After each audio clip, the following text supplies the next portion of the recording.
Hello everyone, I hope all feeling well. इस video में हम लोग दिल्ली कार ब्लास्ट के बारे में देखने वाले हैं। सबसे पहले बात करें तो 2025 का दिल्ली कार विस्फोट में जो है बहुत सारे खुलासे हुए। सोमवार 10 नवंबर 2025 की शाम में करीब 6:50 में दिल्ली में लाल किला मेट्रो स्टेशन के गेट नंबर 1 के निकट एक गाड़ी का विस्फोट हुआ, जिसमें करीब 13 व्यक्तियों की मौत हुई और 24 से ज्यादा लोग घायल हुए। दिल्ली पुलिस के अनुसार यह धमाका अमोनियम नाइट्रेट की वजह से हुआ। इस धमाके से आग लग गई, जिससे आसपास की कई गाड़ियां, कारें और ऑटो रिक्शा की हानि हुई। दिल्ली पुलिस ने अपनी जांच के हिस्से के तौर पर गैरकानूनी गतिविधियां रोकथाम अधिनियम के प्रावधानों का इस्तेमाल किया। हालांकि अधिकारियों ने भी अभी तक इसकी पुष्टि नहीं की है। घटना जानबूझकर की गई थी या एक आतंकवादी कार्रवाई थी। 9 नवंबर 2025 को जम्मू और कश्मीर पुलिस ने बताया कि हरियाणा पुलिस के साथ संयुक्त कार्रवाई में दिल्ली से सटे फरीदाबाद शहर के घर से लगभग 350 किलोग्राम यानी कि 770 पाउंड विस्फोटक, असॉल्ट राइफल्स और हैंडगन टाइमिंग डिवाइस और गोला बारूद बरामद किया गया। अगले ही दिन पुलिस ने फरीदाबाद और एक और घर पर छापा मारा, जहां से लगभग 2563 किलोग्राम विस्फोटक, साथ ही बम बनाने में इस्तेमाल होने वाले रसायन, अभिकर्मक, ज्वलनशील पदार्थ और इलेक्ट्रॉनिक सर्किट जैसी सामग्री मिली। पुलिस के अनुसार ये दोनों घर जम्मू कश्मीर के पुलवामा निवासी डॉक्टर मुजमिल शकील के किराए पर लिए थे। मामले में पुलवामा के मुजमिल अहमद गनई और काजीगुंड के अदिल मजिद राथर को गिरफ्तार किया गया। दोनों डॉक्टर हैं और उन पर इस्लामिक आतंकवादी संगठनों जैसे मोहम्मद और अंसार गजवल उल हिंद जैसे जुड़े गुप्त नेटवर्क का हिस्सा होने का आरोप है। मीडिया रिपोर्ट्स में दावा किया गया कि घर किराए पर लेने वाले डॉक्टर और विस्फोटक की साजिश रचने वाला संदिग्ध फरीदाबाद में उसी अस्पताल में कार्यरत थे। हालांकि पुलिस ने अभी तक छापा और कार विस्फोटक के बीच किसी भी प्रकार का आधिकारिक संबंध नहीं दी है। धमाके के आसपास का इलाका बंद कर दिया गया, जबकि फॉरेंसिक टीमों ने धमाके के कारण की जांच की, परंतु सिक्योरिटी गार्ड और नेशनल इन्वेस्टिगेशन एजेंसी को जांच का काम सौंपा गया। जांचकर्ताओं ने कथित तौर पर कार का मालिक पुलवामा के रहने वाले डॉक्टर उमर मोहम्मद का पता लगाया, जो कथित तौर पर नेटवर्क से जुड़ा था, जिसके पास धमाके वाले दिन फरीदाबाद में विस्फोटक और हथियार मिले। माना जा रहा है कि उसके पास से 3 घंटे से ज्यादा समय तक पार्क में किया गया था, जिसके बाद उसे चलाया गया। सीसीटीवी फुटेज में दिख रहा है कि कार दोपहर 3:19 पे सुनहरी मस्जिद से सटे एक पार्किंग एरिया में घुसी और शाम 6:48 पर वहीं गई। लाल किले में हुए ब्लास्ट के सिलसिले में दो लोग, देवेंद्र और सलमान, को हिरासत में लिया गया और उसे हुंडई i20 कार के मालिक है। उसमें उमर के खरीदने से पहले धमाका हुआ था।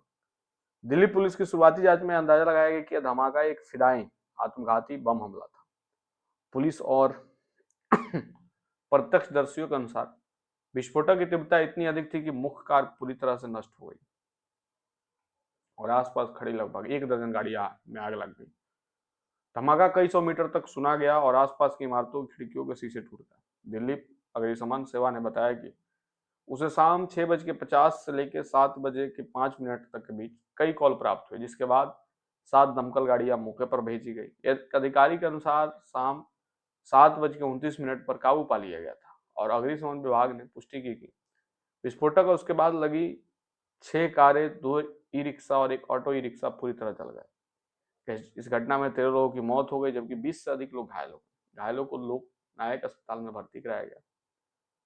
विस्फोटक के बाद सोशल मीडिया पर एक तस्वीरें व्यापक रूप से साझा की गई, जिसमें मशरूम आकार का बादल और बड़े आकार का आग का गोला दिखाई दे रहा था, जहां दावा किया गया कि उसी घटना की तस्वीर है।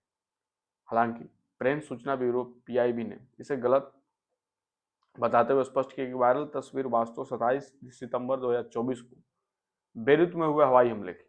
पीआईबी ने कई अन्य सोशल मीडिया पोस्टों का खंडन किया, जिसमें झूठा दावा किया गया था यह विस्फोट एक सीएनजी ब्लास्ट के कारण हुआ था। बाद में स्पष्ट किया गया कि ये दावे मनगढ़ंत थे और पुलिस ने ऐसी किसी भी चीज की पुष्टि नहीं की। इस घटना के बाद दिल्ली धार्मिक स्थलों, उत्तर प्रदेश और महाराष्ट्र में सुरक्षा बढ़ा दी गई।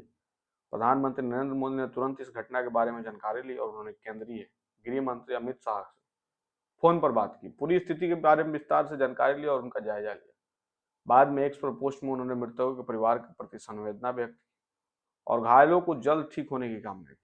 केंद्रीय गृह मंत्री अमित शाह, जिनके मंत्रालय के तहत दिल्ली में कानून व्यवस्था आती है, ने खुद हालत पर नजर रखना शुरू कर दिया और उन्होंने तुरंत Delhi police commissioner intelligence bureau के डायरेक्टर से बात। इसके बाद 100 लोग नायक अस्पताल गए, जहां उन्होंने घायलों से मुलाकात की और उनके इलाज के बारे में पूछा। अस्पताल में ही उन्होंने दिल्ली पुलिस के टॉप अधिकारियों के साथ एक छोटी रिव्यू मीटिंग की और गृह मंत्री के बयान में कहा कि सभी संभावनाओं की जांच की जा रही है और पूरी जांच की जाएगी। उन्होंने पुष्टि की कि सभी सीसीटीवी फुटेज की जांच करने के निर्देश दिए गए। राम मंदिर, अयोध्या, मीनाक्षी स्नान मंदिर और काशी विश्वनाथ मंदिर जैसे मंदिरों में कड़ी पुलिस सुरक्षा लगाई गई। कोलकाता, श्रीनगर, मुंबई और चेन्नई शहरों को अलर्ट कर दिया गया था और वो कड़ी सुरक्षा में थे। लोकसभा में विपक्ष के नेता राहुल गांधी ने इन धमाके को बेहद दुखद और चिंताजनक बताया। दिल्ली के पूर्व मुख्यमंत्री और आम आदमी पार्टी के प्रयोजक अरविंद केजरीवाल ने कहा कि घटना बेहद चिंताजनक। उन्होंने एक्स पर एक पोस्ट में लिखा कि पुलिस और सरकार को तुरंत जांच करनी चाहिए, धमाका कैसे हुआ, इसके पीछे कोई बड़ी साजिश है। कई देश और अंतर्राष्ट्रीय संगठन ने प्रतिनिधित्वों ने धमाके के बाद दुख और एकजुटता जाहिर की थी। कई देशों के अंतर्राष्ट्रीय संगठनों ने पीड़ित और उनके परिवार के प्रति सहानुभूति व्यक्त की। भारत ने आधिकारिक तौर पर इस धमाके के लिए किसी बाहरी संस्था को जिम्मेदार नहीं बताया और पाकिस्तान भी इस घटना पर कोई आधिकारिक जवाब नहीं दिया। हालांकि पाकिस्तान द्वारा अधिकृत कश्मीर के प्रधानमंत्री चौधरी अनाउरुल हक ने एक बहुत चर्चित वीडियो में धमाके के पीछे पाकिस्तान के आतंकवादी, उग्रवादी और विद्रोहियों के हाथ होने की संभावना पर प्रसन्नता भी व्यक्त की।